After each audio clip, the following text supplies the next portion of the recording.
Setiap usaha punya awalnya sendiri. Ada yang dimulai dari hobi, ada juga karena kebutuhan.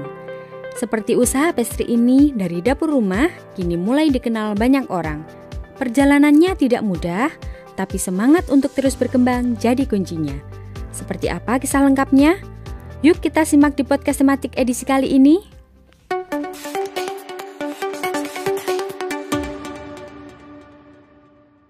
Assalamualaikum warahmatullahi wabarakatuh. Apa kabar pendengar dan pemirsa?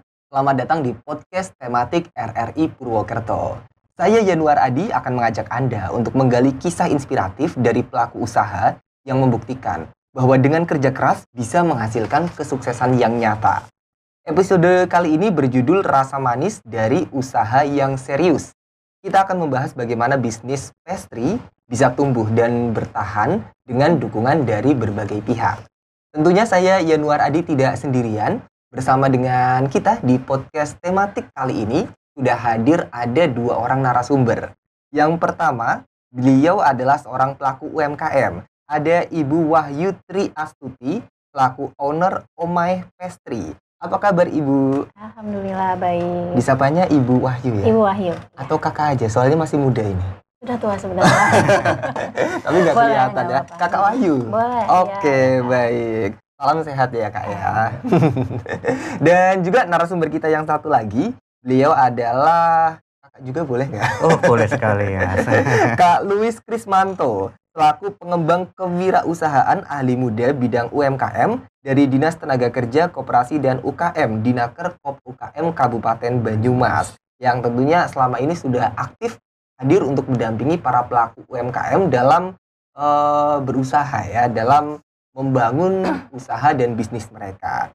Baik, langsung saja pendengar dan pemirsa, kita mulai podcast tematik kita kali ini. Kita ke Ibu Wahyu dulu ya, Bu ya. Tadi sudah sedikit singgung soal bisnisnya Ibu. Ini adalah pastry, Omaih Pastry. Bu, dari kapan Bu Ibu mulai merintis atau latar belakang dari dunia UMKM Ibu ini, Omaih Pastry? Saya mulai bisnis usaha pastry ini dari 2018. Waktu itu kan sebelumnya saya bekerja. Kebetulan bekerja di luar kota. Kemudian saya resign, kembali ke sini, dan awal itu saya terbiasa bekerja ya. Jadi saya begitu pulang ke Purwokerto itu saya bingung. Aduh, saya mau ngapain ini ya, karena saya harus punya aktivitas, dan terutama juga harus punya penghasilan kan. Jadi saya coba-coba bikin kue. Awalnya saya coba bolu, nggak bisa, bantet ya. Bantet. Terus akhirnya bolu, kue manis gitu saya udah coba. Akhirnya saya cari-cari resep, dan saya ingat betul anak-anak saya suka pastry. Jadi saya coba cari resep pastry. Saya waktu itu ada satu menu yang pertama itu pastry durian. Jadi saya coba itu R&D, tiap hari saya coba. Terus setelah saya coba rasa fix gitu, saya coba pasarkan. Awal pada saat itu hanya teman-teman dulu sih, teman-teman yang ini. Terus saya lihat apa bisa diterima gitu ya, diterima oleh konsumen. Kemudian dan dari situ ada testimoni, itu saya upload, saya posting testimoninya itu sebagai bahan untuk promosi. Awalnya dari situ. Gitu. Memang sudah ada hobi atau suka memasak mungkin dari kecil Ibu? Enggak, sama sekali enggak. Enggak ada? Jadi bahkan selama saya bekerja itu bisa 1 atau 2 kali lah saya masak itu nggak pernah.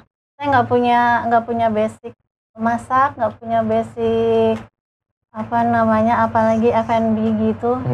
Jadi awalnya memang coba-coba dari pertamanya. Coba-coba keterusan. Sampai sekarang alhamdulillah jadi jalan rezeki. Luar biasa. Lanjut ke Pak Luis mungkin ya Bu. Pak, seperti apa sih peran dari Dinaker Kop UKM Kabupaten Banyumas ini dalam mendukung para pelaku UMKM khususnya di wilayah Banyumas ini Pak Luis? Oke, kalau dinas kami ya, dinas kami Dinaker Kop UMKM di Nakerkop UKM ya, itu memang jadi tugas dan fungsi dalam pembinaan UMKM ya. Kalau peran kami secara umum nih bagi seluruh pelaku usaha ya di Banyumas itu kita melakukan fasilitasi-fasilitas ya. Di antaranya yang pertama mungkin terkait legalitas. Kita ada fasilitasi bagaimana para pelaku usaha itu semua harus berizin. Minimal NIB gitu ya, NIB. Terus kita juga ada fasilitasi yang terkait standarisasi atau sertifikasi. Ini kan produk makanan yang katakanlah harus ada mungkin halal gitu ya, atau ada yang PRT untuk makanan kemasan dan sebagainya yang terkait sertifikasi. Terus kita juga ada fasilitasi yang terkait untuk pengembangan kompetensi SDM pelaku usaha. Itu melalui kegiatan pelatihan, seminar, sosialisasi dan sebagainya. Kita juga ada fasilitasi terkait pembiayaan atau permodalan usaha. Kita ada program yang khusus untuk berupa pinjaman ataupun kita memfasilitasi akses permodalan ke lembaga keuangan. Kita juga ada fasilitasi untuk pemasarannya gitu. Kita sering ikut expo pameran baik yang tingkatnya lokal, regional maupun nasional.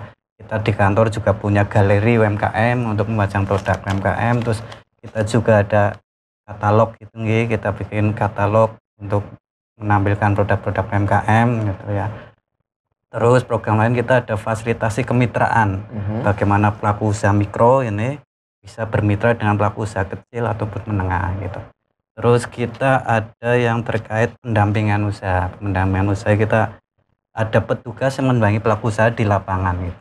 Itu secara umum seperti itu yang kami lakukan gitu untuk membina pelaku UMKM di Kabupaten Banyumas. Oke, sebenarnya ada berapa sih Pak jumlah pelaku UMKM di Kabupaten Banyumas ini? Kalau berdasarkan data yang ini kan sekarang satu data ya, data itu terpusat di Kementerian UMKM, di website satu data Kementerian UMKM, jumlah UMKM di Kabupaten Banyumas itu sekitar 91.325 kalau nggak salah. 91.000, banyak ya? Banyak ya. Itu yang terdata, belum yang belum masuk data. Betul, yang belum masuk mungkin lebih banyak lagi sebenarnya itu. Karena itu memang data itu diperoleh dari hasil pendataan yang dilakukan oleh Kementerian UMKM gitu pada tahun 2022 dan 2024 kemarin. Gitu.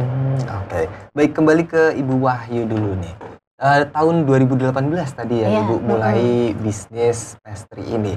Tantangan yang dirasakan seperti apa Bu? Memulai bisnis dari nol, bahkan tadi dikatakan belum ada basic bikin kue atau masak sama sekali sebelumnya. Ya, tantangannya banyak sekali sih sebenarnya ya. Pada saat memulai ini saya bukan mulai dari nol tapi dari minus.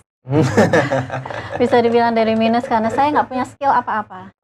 Saya nggak punya skill apalagi basic ataupun pengalaman gitu ya. Jadi saya benar-benar istilahnya saya menantang diri saya sendiri, saya bisa gitu ya. Jadi saya cari-cari di sekarang kan alhamdulillahnya ya banyak sekali ya tersedia informasi-informasi untuk memulai bisnis, informasi untuk apa yang saat ini sedang tren gitu ya.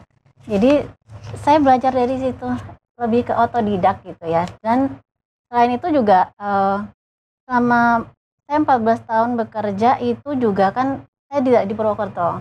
Jadi jaringan relasi itu sangat sedikit gitu. Saya banyak terputus kontak dengan teman-teman saya di sini.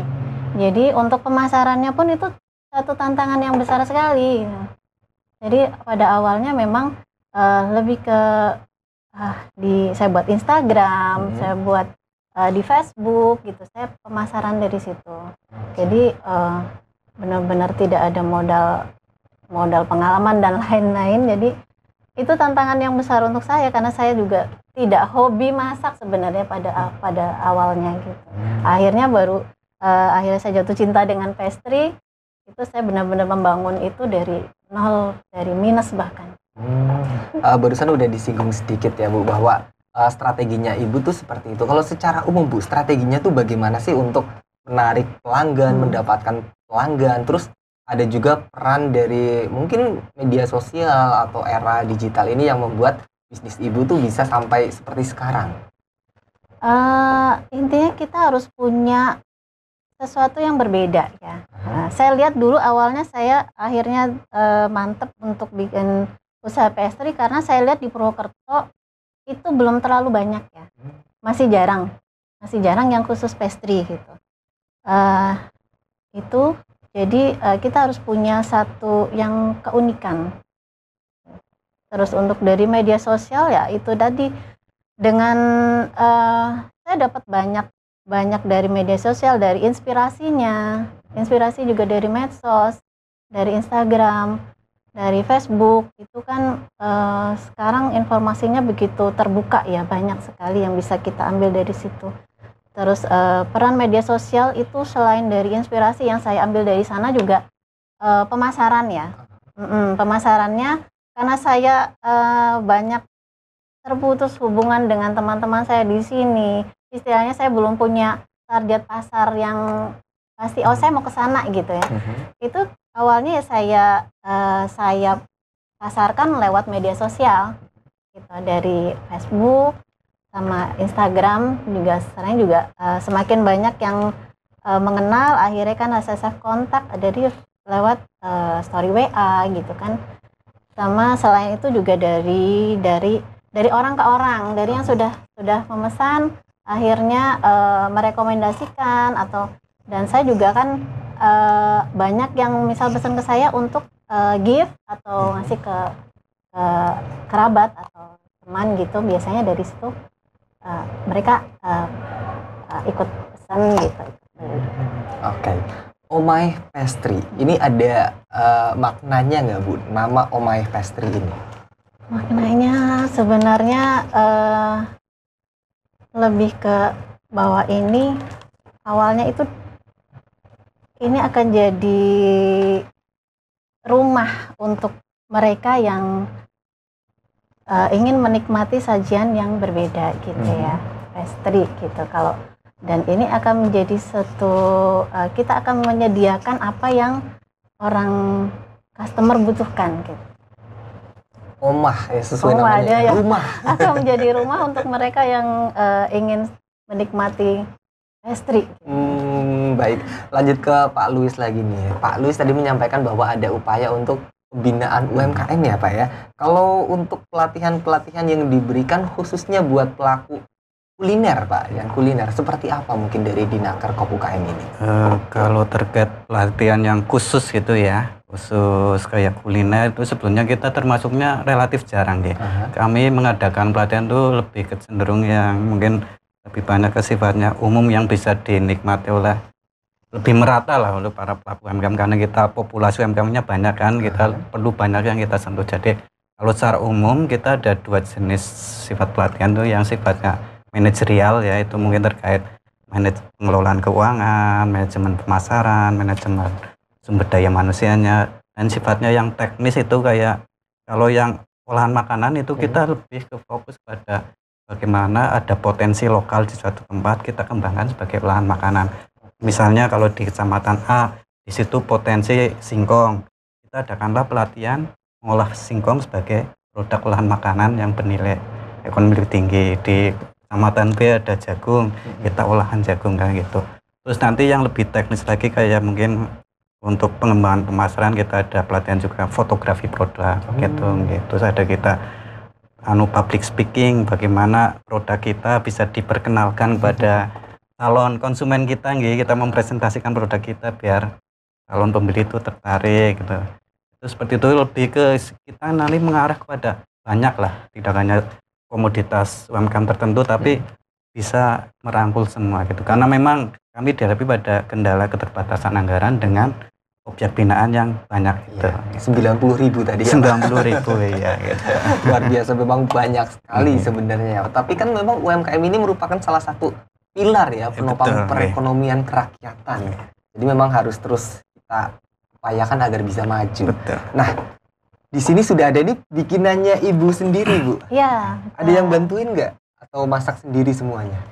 Sebagian besar dari kami sendiri, terus ada yang bantu 2 orang saat ini ya, baru berdua.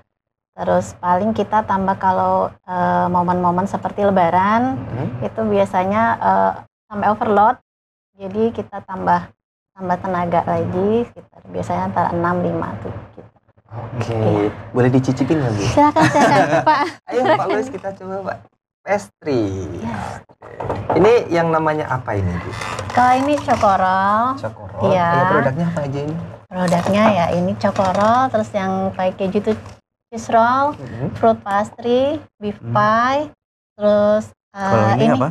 ini beef mozza. Jadi dari isi beef slice gitu, ada keju, mozzarella, cream cheese. Terus ini yang produk pertama kita, yang pastry durian. Oh, pastry durian. Bestsellernya mungkin ya. Ya, awal bestsellernya itu pastry durian, terus yang depan itu blueberry cream cheese. Nanti cobain yang itu. Iya. Harganya berapa sih, Bu, ini? Kisarannya karena kita lebih banyak ke per pack itu 30 ribu isi 10 sampai paling mahal itu 45 gitu. Jadi sebenarnya harganya terjangkau banget ya, Bu, untuk semua kalangan ekonomi. Dan kalau udah coba ini coklatnya berasa banget sih. Ada kendala buat nyari bahannya nggak sih, Bu? Sementara nggak ada sih. Nggak ada ya, ada semua. Kebetulan di sini banyak. Ini kan nyoba yang coklat. Yang durian mana tadi? Yang katanya produk legendarisnya. Ini, yang ada selainnya ini. Iya, itu durian kita dari durian asli, pakainya daging durian asli. Aromanya udah durian banget sih. Coba ya. Ya, jadi pas pertama lihat, saya kira ini selai, ternyata ini durian. Durian, Dan iya. durian asli beneran. Betul, ya? iya. Durian jenisnya apa, Bu? Durian enggak ini sih, yang lagi musim di sini sih, masih durian lokal gitu. Kalau dari Pak Luis gimana? Menurut Pak Luis nih? Ini sih ya seperti yang biasa kita itulah di hotel-hotel ini, kita kalau ada rapat di hotel Untuk pertemuan request, ini, ini sebenarnya sudah coffee break gitu. sudah masuk sekali, ini layak untuk masuk hotel. Sudah masuk ke hotel-hotel belum? Hotel belum, paling baru waktu itu pernah kafe. Kafe, Iya. Nanti mungkin setelah acara ini, ntar makan dulu. Setelah ini bisa nih mungkin dari Pak Luis menghubungkan ya dari Ibu Wahyu ke hotel-hotel yang ada di Banyumas. Soalnya sekarang kan sudah mulai diperbolehkan ya Pak ya untuk kegiatan rapat atau mungkin kegiatan-kegiatan lain di hotel-hotel di ballroom. Kalau untuk kegiatan sih malah kita kan kena Mbak Evi ya, Mbak Efisiensi itu kegiatan di hotel. Cuma kami sudah ada MOU dan PKS dengan PHRI. Jadi untuk pemasaran itu produk-produk UMKM kita bisa masuk ke hotel-hotel dan restoran yang di bawah PHRI. Kita sudah ada MOU-nya. Yang penting itu produknya sudah layak lah gitu. Itu kami kurasi, kami sodorkan ke pihak hotel itu. Jadi monggo Mbak nanti ke kantor aja Mbak nanti untuk lanjut seperti apa gitu ya. Nambah tertarik gitu. Alhamdulillah, semoga nanti setelah ini semakin terbuka jalan untuk kami para UMKM kecil ya untuk bisa lebih mengembangkan. Barusan kan sempat ada obrolan gitu ya Ibu dan Bapak ini. Kalau sebelumnya sudah pernah ada kolaborasi belum sih Bu? Mungkin dengan pemerintah daerah atau mungkin juga dengan instansi terkait dengan pemasaran produk Ibu atau mungkin pelatihan-pelatihan gitu Bu? Kalau kolaborasi dari kami dengan dinas-dinas untuk secara formal sih belum terlalu ini ya. Tapi secara informal dari dinas Dinakerkop, terus dari dinas lain seperti Bulog itu yang paling sering, Bulog, terus dinas yang di pemuda itu Capil itu sering untuk support gitu untuk usaha kami. Itu dampaknya dirasakan tidak Bu dengan adanya kolaborasi seperti itu? Pasti ada dampaknya, besar sekali dampaknya untuk kami, dan pastinya kita juga terbuka untuk masukan-masukan dari dinas-dinas yang kerjasama dengan kami untuk apa sih yang mereka yang kurang dari kami atau apa yang harus ditingkatkan itu. Sering ada masukan. Lanjut ke Pak Luis lagi ya. Bapak tadi menyampaikan produknya itu dikurasi, Mbak. Nah, sebenarnya produk-produk yang menurut Dinakerkop UKM ini bisa mendapatkan bantuan, pelatihan, atau mungkin kayak bantuan pemasaran juga, itu yang seperti apa sih, Pak? Kalau untuk yang pelatihan kita sih kurasinya gantung gitu ya. Kalau dia pemula mungkin kita kurasinya lebih gampang lah. atau ketika dia ada minat apa, terus kita ada pelatihan, mungkin itu sifatnya lebih ke penumbuhan. Tapi kalau yang sudah pengembangan, kita kurasinya dari sisi legalitas. Dia harus sudah punya NIP, nanti yang akan kami beri fasilitasi. Untuk pemasaran, untuk produk makanan, kurasi pertama kami pasti dari rasa gitu ya. Rasa harus dipastikan enak dulu gitu, nanti kita bantu. Kedua, sisi kelengkapan legalitasnya lagi. NIP punya, terus halal punya, terus PIRT punya. Terus kalau yang kemasan ya, kalau kemasannya ya sudah menarik gitu. Itu salah satu poin-poin dari kurasi kami. Terus yang penting lagi ketersediaan, Mas. Kita sudah bantu pemasaran, sudah banyak yang pesan, tapi harus siap juga. Jangan-jangan ya sudah dipesan banyak, pelaku usahanya nggak siap gitu, keteteran. Itu kita faktor untuk kurasi kita lihat itu juga. Gitu. Sisi produksinya seperti apa gitu. Oke, tadi kan masalah perizinan ya Pak ya. Gimana sih cara mengurus perizinan ini mungkin Pak? Oh, kalau perizinan sekarang gampang sekali tuh, kayak online ya. Iya, untuk NIP itu sebelumnya secara mandiri pelaku usaha itu bisa itu, cuma kan memang seringkali literasinya masalah itu kurang. Jadi untuk perizinan sekarang terpusat di DPM PTSP, Mall Pelayanan Publik. Gitu. Kalau yang kesulitan secara mandiri NIP bisa datang di sana, akan dilayani di Pandu. Itu cepat dan gratis gitu. Gratis ya Pak? Kalau mungkin kalau Purwosari nih ya Putri lebih dekat ke kantor kami juga nanti bisa membantu lah. Kami ada tenaga yang siap membantu pelaku usaha untuk cara bikin NIP gitu. Gitu. Nanti kami sifatnya fasilitasi karena perizinan memang sekarang sudah di MPP semua gitu. Ini kan gratis ya Pak ya. Tapi persyaratan yang perlu disiapkan apa saja Pak contohnya? Kalau NIP sih itu KTP ya, terus punya email aktif gitu. Ya gitu kan, karena notifikasi apanya lewat email. Dulu ngurus sendiri Bu. Iya, ngurus itu sendiri. kan gampang ya. Online, Ini kalau untuk Putri mungkin gampang, tapi pelaku usaha kita kan yang sepuh-sepuh banyak gitu. Yang di daerah-daerah mungkin jaringan internetnya susah, ya. Nanti yang kita bisa fasilitasi gitu. Oke. Selama ini tantangannya apa sih Pak dalam membina para pelaku UMKM khususnya di Kabupaten Banyumas? Kalau tantangannya nih mungkin lebih cenderung ke mengubah mindset ya Mas ya. Sebagian besar nih mungkin kalau dilihat dari data porsinya itu yang usia 50 tahun, 45 tahun ke atas itu hampir 60%-an lah. Banyak itu ya? mengubah mindset pada beliau yang senior-senior itu kita agak susah, tantangannya itu yang kayak mereka berpedoman saya gini aja sudah laku kok gitu. Ketika ada pemberi kita sudah bertahan dengan mindsetnya, itu tantangannya itu.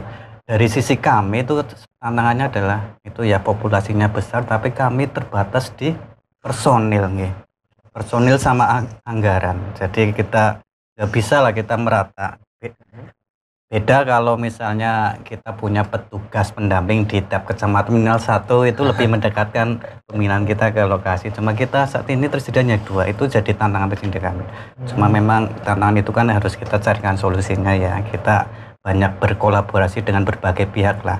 Perguruan tinggi, BUMN dan sebagainya yang perhatian dari UMKM semakin banyak sekarang. Jadi kita lebih banyak kolaborasi dengan berbagai pihak yang menaruh perhatian lebih pada UMKM. Gitu. Oke, kolaborasi dan sinergi dari semua elemen ya Pak ya. Iya. Ibu Wahyu, sehari bisa bikin berapa ini? Berapa pieces atau berapa box mungkin? Rata-rata kalau untuk terbanyak itu bisa sekitar 2.000, 1.500. Kalau lagi sepi-sepi gitu ya Pak, sekitar 500, 400 gitu. Tetap banyak ya. Gitu. Tetap sampai ratusan. Itu kemana aja pemasarannya Bu? Lebih banyak di Purwokerto sih, Purwokerto aja gitu. Kalau luar kota ada sih beberapa, kadang di Jakarta, terjauh Medan. Karena ini memang semi basah. Semi gitu basah ya, jadi paling ini si suhu ruang sekitar 3-4 hari. 3-4 hari. Ya. Itu masih aman untuk dikonsumsi. Aman untuk dikonsumsi. Ya? Hanya mungkin semakin lama itu teksturnya akan berkurang karena ini kan kalau baru fresh gitu kan masih renyah gitu ya. Nanti semakin lama akan semakin berkurang. Tapi kalau misal untuk luar kota biasanya kita sarankan untuk reheat gitu, dihangatkan. Karena itu nanti dia akan kembali lagi teksturnya renyah lagi. Wajar sebenarnya sih, kerupuk kelamaan juga melempem ya. Iya. Suka dukanya Bu dari 2018 sampai sekarang bisa tetap eksis, bisa terus mengembangkan usahanya, seperti apa mungkin sharingnya Bu? Duka suka banyak, duka juga banyak ya kalau lagi banyak yang karena kita awalnya juga lebih banyak ke pesanan-pesanan gitu ya. Paling kita harus istilah jam tidur tidak teratur, bisa paling satu semalam hanya 1-2 jam gitu, juga 1-2 jam untuk istirahat. Itu lebih ke tenaganya. Kalau untuk pastry sendiri kan prosesnya itu agak panjang ya, lebih panjang dari kayak kita pembuatan kayak bolu, brownies gitu. Ini butuh waktu lebih panjang, lebih ke manajemen waktunya sih ya. Kalau untuk pastry, untuk sukanya ya kalau pesanan banyak gitu berarti kan kita pemasukan banyak, terus bisa lebih bermanfaat juga ya untuk orang-orang lain ya. Kita bisa memberikan lapangan pekerjaan lah ya, sedikit-sedikit kita bermanfaat. Oke. Kembali ke Pak Louis lagi. Tadi sudah dibahas mengenai bahwa mengurus perizinan ya Pak ya, itu sekarang gampang banget. Tinggal KTP sama apa tadi Pak? Satu lagi. Punya email aktif. Itu untuk NIB ya. Untuk NIB. Kalau yang lain-lain? Lain-lain untuk yang dibutuhkan pelaku usaha mungkin Halal. Halal apa. Ini sekarang kalau untuk cari informasi gampang langsung ke mall pelayanan publik aja. Kalau halal yang jelas itu tadi NIP sudah pasti ya dipersyaratkan ya. Terus kalau halal mungkin ada yang sifatnya self declare, itu nanti ada pendampingnya ya. Ada pendampingnya yang nanti akan memandu untuk terus kalau merek itu yang ada katanya dengan kami mungkin terkait yang kayak sertifikasi merek gitu ya. Untuk sertifikasi merek itu kalau pelaku usaha mandiri kan dia membayar 1,8, tapi ketika ada surat keterangan UMKM dari dinas kami dia cukup membayar 500.000. Dan nanti persyaratannya itu pertama sudah lagi-lagi harus punya NIP berizin ya, ada NPWP, nanti ada belangko yang disediakan dinas kami, terus ada logo atau merek yang akan didaftarkan gitu. Itu nanti mengajukan ke kami, itu diberikan surat keterangan. Nanti biar bisa dapat subsidi lah istilahnya, jadi cuma bayar 500. Untuk mungkin lebih jelas terkait perizinan, persyaratan apa, monggo pelaku usaha ke mall pelayanan publik itu semua perizinan dilayani di situ. Gitu. Kalau datang ke mall pelayanan publik bilangnya gimana Pak mungkin? Ya itu mau kan izin usaha, di depan kan ada petugasnya itu, ini saya mau ngurus izin ini, gitu. Nanti akan diarahkan ke counter mana gitu. Kalau Ibu Wahyu udah punya belum? Alhamdulillah sudah, kita semuanya sudah ngurus NIB sudah, sertifikat halal sudah, tinggal yang tadi sertifikasi merek. Barusan mungkin kita tadi sempat ngobrol, sepertinya nanti akan ada bantuan dari kami tunggu kedatangannya kita. Kalau dari Dinakar Kop UMKM sendiri ada bantuan apa aja sih Pak untuk para pelaku UMKM? Kalau bantuan kalau sekarang yang sifatnya kayak bentuk uang yang hibah itu sudah nggak ada lagi di kami. Kami bantunya itu tadi yang bentuk fasilitasi untuk pelatihan, terus ada pinjaman juga, pinjaman permodalan gitu, fasilitasi pemasaran dan sebagainya gitu. Oke. Baik, Ibu Wahyu, tadi kita udah bahas banyak Omai Pastry, produk-produknya juga udah tahu. Nah, kalau pengen beli kemana ini Bu? Sebenarnya kita untuk pemasaran bisa by WA, bisa langsung karena kita ada display kecil sih, masih kecil-kecilan di rumah itu ada display, jadi bisa langsung ke rumah on the spot kita. Untuk alamatnya di Purwosari, Puri Permata Alam gitu. Ada sih kalau di Gmap, kalau misal mau langsung ke lokasi bisa. Bisa langsung search Omai Pastry. Omai Pastry, langsung nanti bisa ngikutin mapnya aja ya. Nyampe ke lokasi, bilang ke Ibu Wahyu mau pesan berapa pieces, berapa ratus box gitu. Iya. Pernah paling dapat banyak pesanan tuh sampai yang benar-benar kewalahan sampai berapa mungkin Bu? Ini justru saat COVID. Waktu COVID itu ada banyak. dari bisa satu hari itu 1.000 pieces. Itu dari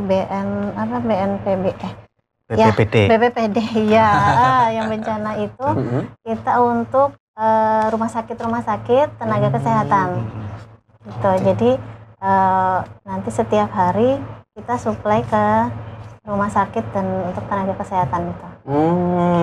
Iya. Jadi pas COVID usaha tuh kayak banyak yang mungkin berguguran, tapi ibu malah semakin bangkit ya Bu ya? Alhamdulillah saya termasuk yang dapat berkahnya dari COVID ya, bukan mau mensyukuri gitu. Jadi cuman pada saat itu selain yang dari tadi itu juga banyak yang dari ID mereka ngirim untuk dokter-dokter yang sedang sakit atau dari customer yang minta dikirim ini sedang apa tuh namanya yang nggak boleh kemana-mana karantina yang sedang karantina jadi pesan minta dikirimkan gitu. Nah saat itu ya lumayan banyak sih yang seperti itu. Baik, Pak Luis, mungkin ada pesan atau imbauan yang bisa Bapak sampaikan Pak kepada para pelaku UMKM yang ada di Banyumas soal ya pengembangan usahanya atau sejenisnya Pak? Kalau untuk yang pengembangan usaha, pertama kalau saat ini berbanyak jejaring lah gitu nggih.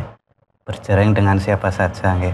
Banyak silaturahmi ke dinas-dinas atau perangkat daerah yang perhatian dengan UMKM itu banyak. Tidak hanya kami, ada Dinperindak, ada Dinpora, Dinpertan dan sebagainya. Terus ada kayak yang perbankan juga ada itu rumah BUMN dan sebagainya. Terus ada Heterospace dan sebagainya. Banyaklah silaturahmi, jangan malu-malu ini kayak Putri mungkin masih malu jadi mungkin saya belum pernah ketemu di bidang UMKM ya gitu nggih. Itu banyak kolaborasi dari itu kan nanti akan dapat info-info terkait pengembangan usahanya nggih gitu. Jadi info apapun lah ada program pelatihan apa gitu. Dan itu ikuti medsos. Ini sekarang juga perangkat daerah kan sudah punya medsos lah itu yang untuk kita informasi cara terbuka dan tersebar pada masyarakat biar lebih terjangkau gitu. Kalau media sosial dari Dinakerkop UKM Banyumas sendiri apa Pak? Itu kita lebih aktif di Instagram ya, kita ada Dinakerkop UKM BMS kecil semua itu. Sebenarnya kami juga ada YouTube, cuma memang lebih aktif yang di Instagram ini gitu. Okay. Jadi di situ sering update informasi-informasi kayak pelatihan. Betul, gitu. Juga lowongan pekerjaan itu, karena kan kami ketenagakerjaan juga ya, Dinakerkop gitu. Info pelatihan, info program-program apa itu ada gitu. Monggo di follow aja itu. Dinakerkop UKM BMS. Baik, untuk Ibu Wahyu sendiri, mungkin ada sesuatu mungkin Bu yang bisa Ibu sampaikan kepada masyarakat atau mungkin para pelaku UMKM yang mereka saat ini masih tertatih-tatih untuk menjalankan usahanya. Kalau tadi kan Ibu menyampaikan bahwa Ibu tuh nggak mulai dari nol, bahkan dari minus malah. Sedikit Bu mungkin. Ya, untuk namanya usaha itu saya yakin kecuali dia punya basic pendanaan yang lebih, pasti dari awal pasti akan ada namanya jatuh bangun gitu ya. Tapi dengan konsisten, dengan pastinya dengan inovasi terus kita mengikuti perkembangan itu saya yakin nantinya akan bisa eksis, akan bisa lebih meningkatkan lagi untuk usahanya tersebut gitu. Jadi jangan menyerah gitu, jatuh bangun lagi gitu terus. Pernah rugi nggak Bu? Rugi sih alhamdulillah enggak ya. Belum ya? Jangan. Iya jangan. Rugi ya karena awalnya kan lebih banyak yang pesanan. Kalau yang kebetulan yang display biasanya kalau kita nggak masih ada nggak habis gitu. Walaupun ini sebenarnya bisa 2-3 hari masih bisa layak gitu, tapi biasanya kita berikan ke orang, ke saudara, ke apa gitu ya, ke teman-teman anak-anak kayak gitu, jadinya nggak ada ruginya lah. Kalau media sosialnya Omay Pastry ini di mana mungkin kalau mungkin ada yang pengen follow atau pengen pesen gitu ya? Ada di Instagram @omaypastry Purwokerto @omaypastry_Purwokerto. Kecil semua. Itu di Instagramnya, itu bisa langsung DM atau mungkin ada kontaknya juga mungkin? Ada kontak di WA 081327008654. Nanti di situ juga di Instagramnya sudah ada bio-nya, bisa link langsung ke WA. Oke. Itu dia pendengar dan pemirsa obrolan kita dengan salah seorang pelaku UMKM, owner dari Omay Pastry, ada Ibu Luis, dan juga dari Dinakerkop UKM Kabupaten Banyumas, Pak Luis. Terima kasih untuk kehadirannya di podcast RRI kali ini dan mungkin suatu saat bisa berjumpa di momen-momen yang akan datang Ji, Bapak, Ibu. Dan juga pendengar dan pemirsa, dari obrolan kita bisa belajar bahwa kombinasi antara passion, kerja keras, dan juga dukungan dari pemerintah serta berbagai pihak bisa menghasilkan rasa manis yang sesungguhnya, terutama dalam dunia usaha. Semoga pada episode ini bisa memotivasi para pendengar dan pemirsa RRI untuk berani memulai, terus belajar dan tidak takut gagal. Sampai jumpa di episode selanjutnya hanya di podcast tematik yang tayang di kanal YouTube RRI Purwokerto. Dan Anda juga bisa mendengarkan melalui siaran Pro 1 RRI Purwokerto serta aplikasi RRI Digital. Terus semangat dan jadikan usaha Anda cerita sukses berikutnya. Mewakili seluruh tim yang bertugas, saya Yanuar Adi mengucapkan terima kasih. Wassalamualaikum warahmatullahi wabarakatuh. Waalaikumsalam. Cukup lagi ya Bu ya.